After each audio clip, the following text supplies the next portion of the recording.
നമസ്കാരം. ലോക കോമഡി തീവ്രവാദ സംഘടനയായ ഹമാസ്, പിന്നെ ഹൂതി വിമതർ, അതായത് ലെബനോനിൽ നിന്ന് ഹൈപ്പർസോണിക് മിസൈല് ഇസ്രായേൽ ലക്ഷ്യമാക്കി പാഞ്ഞു എന്നുള്ള വാർത്തകൾ പല മലയാളി യൂട്യൂബർമാരും യൂട്യൂബിൽ പ്രസിദ്ധീകരിച്ചുകൊണ്ട് അത് കാണുകയും ചെയ്തു. അതായത് ഹൈപ്പർസോണിക് മിസൈല് എന്ന് പറഞ്ഞാൽ ഇന്ന് അമേരിക്കക്ക് പോലും അപ്രാപ്യമാണ് എന്നതാണ് വസ്തുത. ഇതിന്റെ ഏറ്റവും ടോപ്പ് വേർഷൻ നിർമ്മിച്ചിരിക്കുന്നത് സോവിയറ്റ് യൂണിയന്റെ ഭാഗമായ റഷ്യയാണ്. വ്ളാഡിമിർ പുടിന്റെ നാടാണ് ഏറ്റവും ടോപ്പ് വേർഷൻ. അതിൽ കഴിഞ്ഞ് രണ്ടാം സ്ഥാനമാണ്. പരീക്ഷണാടിസ്ഥാനത്തിലാണ് ഹൈപ്പർസോണിക് മിസൈലൊക്കെ ഉപയോഗിക്കുന്നത്. അത് അമേരിക്ക തന്നെയാണ്, പരീക്ഷണ ഘട്ടത്തിലാണ് എന്ന് അവർ തന്നെ സമ്മതിക്കുന്നു. പ്ലസ് നെക്സ്റ്റ്, ഭാരതത്തിന്റെ കയ്യിൽ ഹൈപ്പർസോണിക് മിസൈലിന്റെ ഒരു ശേഖരമുണ്ട്. ശേഖരം എന്ന് വെച്ചിട്ടുണ്ടെങ്കിൽ എല്ലാം ഇത് പരീക്ഷണാടിസ്ഥാനത്തിൽ തന്നെ, അമേരിക്ക പോലെ തന്നെ പരീക്ഷണാടിസ്ഥാനത്തിൽ തന്നെ 100% പരീക്ഷണം കഴിഞ്ഞിട്ടില്ല എന്നതാണ് വസ്തുത. ഇതൊന്നും കേന്ദ്ര ഗവൺമെന്റ് പുറത്തുവിട്ട കണക്കുകളല്ല, ഔദ്യോഗികമായിട്ടുള്ള കണക്കുകളല്ല. ഇതെല്ലാം നമ്മൾക്ക് ഓരോ രീതിയിൽ, അതായത് ഓരോ ചാനലിൽ നിന്ന്, ദേശീയ ചാനലിൽ നിന്നും ഇന്റർനാഷണൽ ചാനലുകളിൽ നിന്നും ലഭിക്കുന്ന വിവരങ്ങളുടെ അടിസ്ഥാനത്തിലാണ് ഇതെല്ലാം പറയുന്നത്. അതുകൊണ്ട് ചൈന തന്നെ ഹൈപ്പർസോണിക് മിസൈൽ വിക്ഷേപിച്ചു എന്നെല്ലാം പറയുമ്പോഴും അതിന്റെ ആധികാരികത ഇന്നും പുറത്തു വന്നിട്ടില്ല. അതിന്റെ ഇടയിൽ ഹൂത്തി വിമതർ ലെബനോനിൽ നിന്ന് ഹൈപ്പർസോണിക് മിസൈൽ 2 മിനിറ്റ് കൊണ്ട് 7000 കിലോമീറ്ററോളം താണ്ടി എന്നൊക്കെയാണ് ഹൂതി വിമതരുടെ. കേരളത്തിലെ തന്നെ ഹൂതി, അതായത് ലെബനോൻ, അതായത് ഹമാസ് അനുകൂലികൾ ചാനലുകളിലൂടെ പറയുന്നത്. ഇപ്പൊ നിലവിലെ സംഭവം എന്താണെന്ന് വെച്ചിട്ടുണ്ടെങ്കിൽ, ലെബനോനിലെ ഹമാസ് അനുകൂലികളുടെ നേതാവ് തന്നെ പറഞ്ഞിരിക്കുന്നതാണ്, അതായത് സ്വർഗത്തിൽ പോയി കഴിഞ്ഞാൽ ഇപ്പൊ നിലവിൽ പേജർ എന്ന് പറഞ്ഞിട്ടുണ്ടെങ്കിൽ ഇന്ത്യക്കാരെ ഫുൾ കാര്യം പറയാനുള്ള, കേരളത്തിലെ ആൾക്കാരെ ഏതാണ്ട് 98 ഇത് കഴിഞ്ഞു പേജർ ഇവിടെ. അപ്പൊ അന്ന് ഉപേക്ഷിച്ചൊരു സാധനമാണ്. ഇന്ന് പേജർ ഉപയോഗിക്കേണ്ടത് നമ്മൾ പറഞ്ഞിട്ടുണ്ടെങ്കിൽ, നമ്മൾ ആരെങ്കിലും പറഞ്ഞാൽ നമ്മൾ അതിശയിച്ചു പോകും. അതേമാതിരിയാണ് ഇതുപോലെ ഹമാസ് കാര്യങ്ങളൊക്കെ പേജറാണ് ഉപയോഗിക്കണേ. അതായത് യാതൊരുവിധ ബുദ്ധിമുട്ടുമില്ല, ഇവരെ ലൊക്കേഷൻ സ്കെച്ച് ചെയ്യാൻ ഒന്നും പറ്റില്ല. ആ ഒരു രീതിയിലാണ് പേജർ ഇവർ തെരഞ്ഞെടുത്തത്. നല്ല കാര്യം. പക്ഷെ ഇന്ത്യക്കാരൊക്കെ പേജർ കഴിഞ്ഞിട്ട് ഒരു 20 കൊല്ലത്തോളം കഴിഞ്ഞ് എന്നതാണ് നിലവിലത്തെ അവസ്ഥ. ഇപ്പൊ എന്താണ് സംഭവം എന്ന് വെച്ചിട്ടുണ്ടെങ്കിൽ, ഈ പേജർ പോക്കറ്റിൽ, അതായത് പാന്റിന്റെ പോക്കറ്റിൽ ഇട്ടിട്ട് നടന്ന് ഈ പേജർ പൊട്ടിത്തെറിച്ചിട്ട് ഇത് സന്താന ഗോപാലന്മാരെല്ലാം പൊട്ടിത്തെറിച്ചു പോയ ഒരു അവസ്ഥയാണ്. ഇപ്പോ ഹമാസിന്റെ നേതാവ് തന്നെ പറഞ്ഞിരിക്കുകയാണ്, ഇരുമ്പിന്റെ ജെട്ടിയുടെ, അതായത് ഇരുമ്പിന്റെ ജെട്ടിയിടാണ്ട് ഒരാളും ഹമാസ് തീവ്രവാദികൾ ഒരുത്തനും പുറത്തിറങ്ങരുത്. കാരണം ഏത് വിധേനയാണ് ആക്രമണം ഇസ്രായേലിന്റെ ഭാഗത്തു നിന്ന് ഉണ്ടാവുന്നത് എന്ന് യാതൊരു നിശ്ചയമില്ല.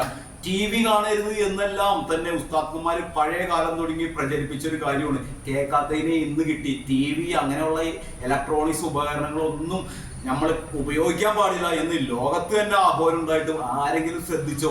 ആ ശ്രദ്ധിക്കാണ്ടിരിക്കുന്നതിന്റെ പരിണിത ഫലമായതാണ് ശരിക്കും സന്താന ഗോപാലൻ അടിച്ചുപോയിന്ന. ഏതാണ്ട് 11 പേരാട്ടം മരണപ്പെട്ടു, പക്ഷെ പേജർ പൊട്ടിത്തെറിച്ചു. പക്ഷെ സന്താന ഗോപാലൻ നഷ്ടപ്പെട്ടത് ഏകദേശം ഒരു 150 പേരോളം സന്താന ഗോപാലൻ തന്നെ നഷ്ടപ്പെട്ട ഈ സിറ്റുവേഷനിൽ ഹമാസിന്റെ നേതാവ് തന്നെ പറഞ്ഞിരിക്കുകയാണ്, ഇരുമ്പിന്റെ ജെട്ടി ഇടാതെ ഒരുത്തനും പുറത്തിറങ്ങരുത്. ഇരുമ്പിന്റെ ജെട്ടി ഇടാതെ ഒരാൾ TV കാണരുത്, ഫോൺ ഉപയോഗിക്കരുത്, പേജർ ഉപയോഗിക്കരുത്, വേറെ രീതിയിലുള്ള ഇലക്ട്രോണിക്സ് ഐറ്റംസ് ഒന്നും ഉപയോഗിക്കരുത്. കാരണം നമ്മൾ ഇവിടെ താഴത്ത് കാണുമ്പോൾ ഇസ്രായേൽ അവിടെ മുകളിൽ കാണുന്നു എന്നതാണ് വസ്തുത. അതുകൊണ്ട് ഇസ്രായേലിനെ എതിർക്കാൻ വേണ്ടിയിട്ട് നിങ്ങൾ ഇരുമ്പിന്റെ ജെട്ടിയിട്ട്, കാരണം തട്ടിപ്പോയാലും കുഴപ്പമില്ല. ഇനി ഇലക്ട്രോണിക്സ് ഉപകരണങ്ങൾ, മൊബൈൽ ഫോൺ പൊട്ടിത്തെറിച്ച് തട്ടിപ്പോയാലും കുഴപ്പമില്ല.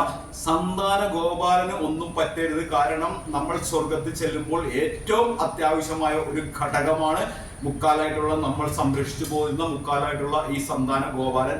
അപ്പൊ അതുകൊണ്ട് എല്ലാവരും ഇത് സംരക്ഷിക്കാൻ, ലോകത്തിലുള്ള നമ്മൾ വംശനാശം വരാതിരിക്കാൻ വേണ്ടിയിട്ട്, അതായത് സിംഹമാലം കുരങ്ങിന്റെ അവസ്ഥ വരാതിരിക്കാൻ വേണ്ടിയിട്ട് എല്ലാവരും ഇരുമ്പിന്റെ ജെട്ടി തന്നെ സെറ്റ് ചെയ്യണം എന്നാണ് ഹമാസ് നേതാവ് ഇപ്പൊ കഴിഞ്ഞ ദിവസം ഒരു പ്രസ്താവനയിലൂടെ ലെബനന്റെ തലസ്ഥാനമായ ലെബനോനിൽ വെച്ച് തന്നെ സംസാരിച്ചിരിക്കുന്നത്. അപ്പൊ ഇപ്പൊ നിലവിൽ ജെട്ടി കമ്പനികളെല്ലാം ഇരുമ്പിന്റെ ജെട്ടി ഉണ്ടാക്കുന്ന തിരക്കിലാണ്. കാരണം ഇനി ഒരിക്കലും TV കാണുകയില്ല. അതായത് മുമ്പത്തെ ഉസ്താദ് പറഞ്ഞുകൊണ്ട് TV കാണുകയില്ല, മൊബൈൽ ഉപയോഗിക്കുകയില്ല, പേജർ ഉപയോഗിക്കുകയില്ല, യാതൊരുവിധ കമ്മ്യൂണിക്കേഷൻ ഐറ്റംസ് ഉപയോഗിക്കില്ല എന്ന ശബ്ദം ചെയ്യിപ്പിച്ച് വിട്ടിരിക്കുകയാണ്. കാരണം യുദ്ധം ജയിച്ചേ പറ്റൂ, നമുക്ക് ഹൈപ്പർസോണിക് മുതലായ ആയുധങ്ങൾ പ്രയോഗിച്ചേ പറ്റൂ. ശരിക്കും ഇസ്രായേൽ നമ്മുടെ മുമ്പിൽ എതിരെയൊന്നുമല്ല, പക്ഷെ അവർ ടെക്നോളജി പരമായിട്ട് ഒരു 200 വർഷം മുമ്പിലാണ് എന്ന് വേണമെങ്കിൽ പറയാം, ഈ പറയുന്ന ഹമാസിനെയും വെച്ച് ഹുത്തികളെ വെച്ചിട്ട്. പക്ഷെ പല യൂട്യൂബ് ചാനലുകളും ഇന്ന് വന്നിട്ട് ഹുത്തികൾ അമേരിക്കയെ തകർത്തു, അമേരിക്ക പേടിച്ചു വിറച്ചു, ഹൈപ്പർസോണിക് മിസൈൽ ലെബനോനിൽ നിന്ന് ഹൂത്തികൾ ഇസ്രായേൽ ലക്ഷ്യമാക്കി പാഞ്ഞു. അതായത് ഹൈപ്പർസോണിക് മിസൈല് വിക്ഷേപിക്കുന്നതിന്റെ വീഡിയോ വരെ ഹൂത്തികൾ പുറത്തുവിട്ടുന്നുള്ളതാണ് യാഥാർത്ഥ്യം. ഇതെല്ലാം കണ്ടിച്ചിരിക്കുകയാണ് ഇസ്രായേൽ നിലവിൽ. കാരണം ഇസ്രായേൽ എന്ന് പറഞ്ഞ രാജ്യത്ത് പോയിട്ട് ആക്രമണം നടത്തിയിട്ട് ഇപ്പോ ഇരവാദം നടത്തുന്ന ഒരു അവസ്ഥയാണ് ലോകത്തെ എല്ലായിടത്തും തന്നെ കാണാം. പക്ഷേ യാതൊരു വിധേനയും പുറകോട്ട് പോകില്ല എന്നുള്ള വിശ്വാസത്തിൽ തന്നെ ഇസ്രായേലിന്റെ പ്രധാനമന്ത്രി ബെഞ്ചമിൻ നെതന്യാഹു തന്നെ പ്രഖ്യാപിച്ചിട്ടുണ്ട്. ഈ ഹമാസ് അനുകൂലികളെയും ഹമാസുകാരെയും എല്ലാവരെയും ഉന്മൂലനം ചെയ്യും എന്നുള്ള ദൃഢനിശ്ചയത്തോടു കൂടിയാണ് ഇപ്പോൾ ഇസ്രായേൽ പോകുന്നത് എന്നാണ് ഇപ്പോൾ കാണാൻ സാധിക്കുന്നത്. ഒരിക്കലും ഹമാസിന്റെ മുമ്പിൽ അടിയറ പറയില്ല എന്നാണ് ഇപ്പോൾ നിലവിൽ ഇസ്രായേൽ ജനത തന്നെ പറയുന്നത്. അപ്പോ അത് വെച്ച് നോക്കുമ്പോൾ കേരളത്തിലെ ഹമാസോളികൾ, അതായത് ഹമാസിനെ സപ്പോർട്ട് ചെയ്യുന്ന എല്ലാ യൂട്യൂബർമാരും എല്ലാവരും ഹമാസ് അത് ചെയ്തു, അമേരിക്ക പേടിച്ചു, ഹമാസ് ഇത് ചെയ്തു, റഷ്യ പേടിച്ചു, ഹമാസ് ഇത് ചെയ്തു, ഇന്ത്യ പേടിച്ചു എന്നെല്ലാം പറഞ്ഞ് കയ്യടി വാങ്ങിക്കുന്ന എല്ലാ യൂട്യൂബർമാർക്കും കൂടിയാണ് ഇത് പറയുന്നത്. നിങ്ങൾ വാങ്ങിച്ചു വെച്ചോ ഒരു ഇരുമ്പിന്റെ ജെട്ടി. കാരണം ഇസ്രായേൽ എന്ന് പറയുന്ന കൊച്ചു രാജ്യം ഇത്രയും വളർന്ന് വലുതായി മറ്റുള്ള രാജ്യങ്ങളെ, ലോക രാജ്യങ്ങളെ തന്നെ ഭീഷണിപ്പെടുത്താൻ പാകത്തിന് വളർന്നു. അവർ ഭീഷണിപ്പെടുത്തുന്നില്ല, അവർ കാണിച്ചു കൊടുക്കുകയാണ്.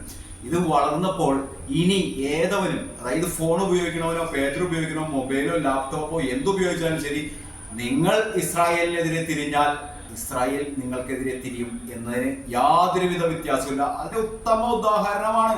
അതായത് പണ്ട് കാലത്ത് ഒളിമ്പിക്സിൽ ഇസ്രായേലി ഒളിമ്പിക്സിൽ ചെന്ന ഒരുപാട് താരങ്ങളെ കൊന്നിട്ട് ആ കൊന്നവനാ ചെന്ന്, അതായത് അമേരിക്കൻ രാജ്യങ്ങളിൽ പോയിട്ട് പിടിച്ചു കൊണ്ടുവന്ന് ഇസ്രായേലിലിട്ട് വിചാരണ നടപ്പിലാക്കി തൂക്കിക്കൊന്ന ഒരു സംഭവം, പേരോ ആ രാജ്യത്തിന്റെ പേരോ പറയുന്നില്ല, സംഭവം തന്നെ കണ്ടാൽ മനസ്സിലാക്കും. ഏത് രാജ്യമാണോ ലോകത്ത്, അതൊന്നും ഇസ്രായേലിന് പ്രശ്നമല്ല. ഇവിടെ ഇരുന്ന് ഇവിടെ കേരളത്തിലെ കഴിഞ്ഞൊരു ചർച്ചയിൽ കണ്ടതാണ്, കേരളത്തിലെ ഒരു മുസ്ലിങ്ങൾക്കും ഹമാസായിട്ട് യാതൊരു ബന്ധവുമില്ല. ഇവിടുത്തെ കേരളത്തിന്റെ ഏറ്റവും വലിയ അപ്പോസ്തലൻ മറ്റേ ഹമാസിന്റെ അടുത്തേക്ക് ചെന്നാൽ, അതായത് പാലസ്തീനിൽ ചെന്നാൽ ആരുടെ ചോദിക്കും, ഇവനെ തട്ടുവായിരുന്നില്ല. ആ ആൾക്കാരാണ് നിലവിൽ ഹമാസിനെ സപ്പോർട്ട് ചെയ്തിട്ട് ഇവിടെ പ്രചാരണം നടത്തുന്നതും, അതായത് യൂട്യൂബ് ചാനൽ വഴി, ഫേസ്ബുക്ക് ചാനൽ വഴി പ്രചാരണങ്ങളും മറ്റും നടത്തുന്നത്. അപ്പോൾ പറയാനുള്ളത്, നിങ്ങളും തയ്ച്ചു വെച്ചോ ഒരു ഇരുമ്പിന്റെ ജെട്ടി. കാരണം ഇസ്രായേലിന് ഒന്നും അപ്രാപ്യമല്ല. അപ്രാപ്യം എന്ന് വെച്ചാൽ ഒന്നും ചെയ്യാൻ പറ്റാതിരിക്കാനുള്ള അവസ്ഥയില്ല. നിങ്ങളെ കണ്ണിൽ പെട്ട് കഴിഞ്ഞാൽ, നിങ്ങൾ അവർക്കെതിരെ തിരിഞ്ഞ് എന്നറിഞ്ഞാൽ, നിങ്ങൾ ഒരു തീവ്രവാദി ആണ് എന്നറിഞ്ഞാൽ, നിങ്ങൾ ഒരു തീവ്രവാദ മനസ്സുള്ളവരാണ് എന്നറിഞ്ഞാൽ, മനുഷ്യനായിട്ട് ജീവിച്ചോണ്ട് തീവ്രവാദ മനസ്സുണ്ട് എന്ന് ഇസ്രായേൽ അറിഞ്ഞാൽ, നിങ്ങളും ഏത് നേരം വേണേലും പൊട്ടിത്തെറിക്കാം. ചിന്തിച്ചോ. ആദ്യം ഒരു ഇരുമ്പിന്റെ ജെട്ടി മേടിച്ചു വെച്ചോ. നിങ്ങളുടെ നേതാവ് തന്നെ, അതായത് ഹമാസിന്റെ മെയിൻ നേതാവ് എന്ന് പറഞ്ഞിരിക്കുകയാണ്. അദ്ദേഹം 2 ജെട്ടി ഇട്ടെന്നാണ് ഇപ്പൊ അറിയാൻ സാധിക്കണേ. എല്ലാവരോടും മിനിമം ഓരോ ജെട്ടിയെങ്കിലും ഇടണം എന്നാണ് പറഞ്ഞിരിക്കുന്നത്. കാരണം സന്താന ഗോപാലൻ പൊട്ടിത്തെറിക്കാതിരിക്കാൻ. അപ്പോൾ ഓക്കെ.